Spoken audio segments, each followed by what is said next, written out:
Hello student, आज हम history का टॉपिक लेके चल रहे हैं। बीए एलएलबी का हिस्ट्री यूनिट है फर्स्ट। अच्छा, इसमें हमने पहले वैदिक काल के विषय में बताया था। आज हमारा टॉपिक है महाकाव्य काल। तो महाकाव्य काल में आज हम सामाजिक, राजनीतिक तथा आर्थिक जीवन के विषय में बात करेंगे कि उस समय का सामाजिक, राजनीतिक तथा आर्थिक जीवन कैसा था महाकाव्य काल में। तो देखते हैं। तो सबसे पहले महाकाव्य काल क्या होता है। महाकाव्य काल जिस काल में रामायण एवं महाभारत की रचना हुई वह काल महाकाव्य काल के नाम से प्रसिद्ध है। प्रत्येक हिंदू इन दोनों को बड़े आदर तथा श्रद्धा की दृष्टि से देखता है।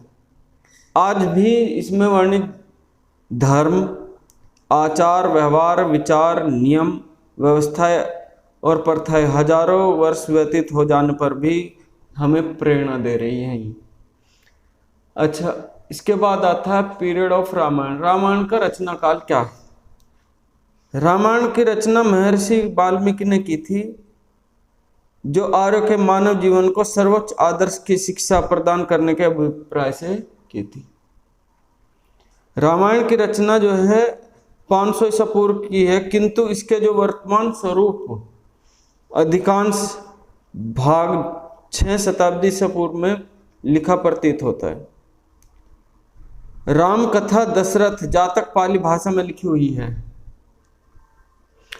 जैकोबी एक लेखक थे, उनके अनुसार वाल्मीकि जो है रामायण में केवल 5 कांड थे और जो बाद के 2 शेष कांड बाद में सम्मिलित किए गए। इसके बाद आता है महाभारत का रचनाकार, पीरियड ऑफ महाभारत। महाभारत की रचना महर्षि वेदव्यास ने की थी। इसकी रचना रामायण की रचना के बहुत समय बाद हुई। इसकी मूल कथा ब्राह्मण ग्रंथों के काल से में प्रचलित थी। इसके उपरांत इसमें अनेक परिवर्तन एवं संशोधन हुए।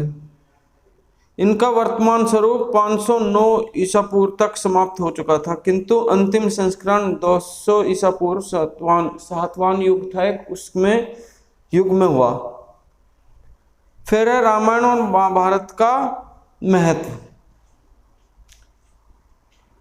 देखिए, रामायण और महाभारत का बहुत ही महत्व है। इसका प्रमुख कारण यह है कि इन ग्रंथों के अध्ययन से उस काल की विभिन्न दशाओं का पर्याप्त ज्ञान होता है। वाल्मीकि जी ने मर्यादा जो पुरुषोत्तराम थे उनका चरित्र चित्रण केवल आदर्श पुरुष का दर्शन करने के लिए किया था। महाभारत के अंतर्गत केवल कौरव पांडव के युद्ध का वर्णन है, बल्कि उस काल के समस्त क्षेत्रों पर भी उसके द्वारा प्रकाश डाला गया है। हिंदुओं की सर्वश्रेष्ठ धार्मिक पुस्तक भगवत गीता महाभारत का ही एक भाग है। सामाजिक जीवन।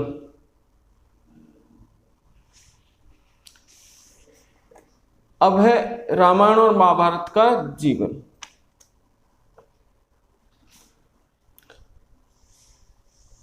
देखिए, रामायण और महाभारत का जीवन में उस टाइम पे रामायण और महाभारत का जीवन किस टाइप का था।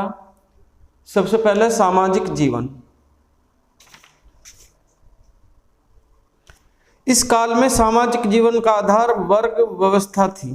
वर्ग का निर्धारण कर्म के अनुसार था, यानी कि जैसा कर्म करेंगे वैसे ही वर्ग स्थापित किया जाता था। भगवत गीता में भी लिखा हुआ था कि मैंने चतुर्वर्णों की व्यवस्था एवं उत्पत्ति गुण और कर्म के आधार पर की है। इस काल में एक वर्ण का व्यक्ति अन्य वर्ग के काम भी कर सकता था, यानी कि एक वर्ग का व्यक्ति कोई सा भी काम कर सकता था, यानी कि कर्म पर आधारित थी, ना कि जन पर आधारित जातियां थी। फिर इसमें है स्त्रियों की दशा। स्त्रियों की दशा, इस समय स्त्रियों की दशा अधिक उन्नत नहीं थी। वे भोग विलास की सामग्री समझी जाती थी। इस समय स्त्री हरण की प्रथा भी प्रचलित थी। जैसे कि आपने देखा भी होगा, रामायण में स्त्री हरण, रावण सीता को हर के ले गया था। सती प्रथा का वर्णन भी इन काव्यों में मिलता है। माही अपने पति पांडु के साथ सती भी हो गई थी। असुर विवाह या राक्षस विवाह में कन्या का पिता वर पक्ष से धन लेता था। पर्दा प्रथा का भी प्रचलन था। इस काल जो पुत्र की अपेक्षा पुत्रों को जो है ना उत्पन्न होना अधिक शुभ समझा जाता था। फिर है आपका धार्मिक जीवन।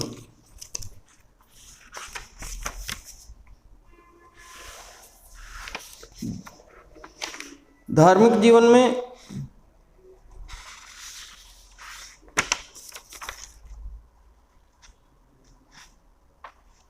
महाकाव्य काल में भारत की धार्मिक विचारधाराओं में विशेष रूप से परिवर्तन, लोगों को ध्यान प्रकृति की ओर से उठा गया था। इस समय त्रिमूर्ति की मान्यता बंद थी। त्रिमूर्ति में ब्रह्मा, सृष्टि, विष्णु और महेश, ये तीन चीजें मानी गई थी। ब्रह्मा को जो है सृष्टि का उत्पन्न करने वाला, विष्णु को पालन करने वाला और महेश को संहार करने वाला माना गया था। राम और कृष्ण को विष्णु के अवतार में पूजा की जाने लगी थी। इस काल में पशु यज्ञ के स्थान पर आत्मयज्ञ, आत्म संयम और चरित्र शुद्धि की ओर विशेष बल दिया गया था।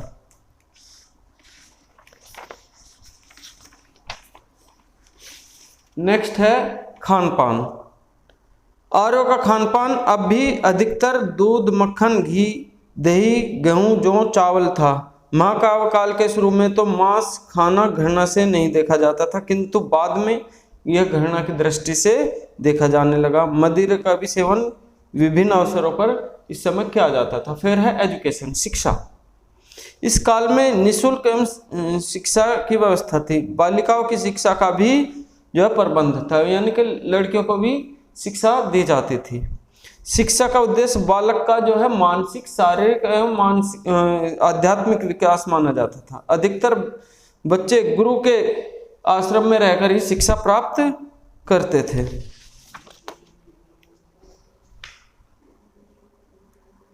राजनीतिक जीवन, पॉलिटिकल लाइफ।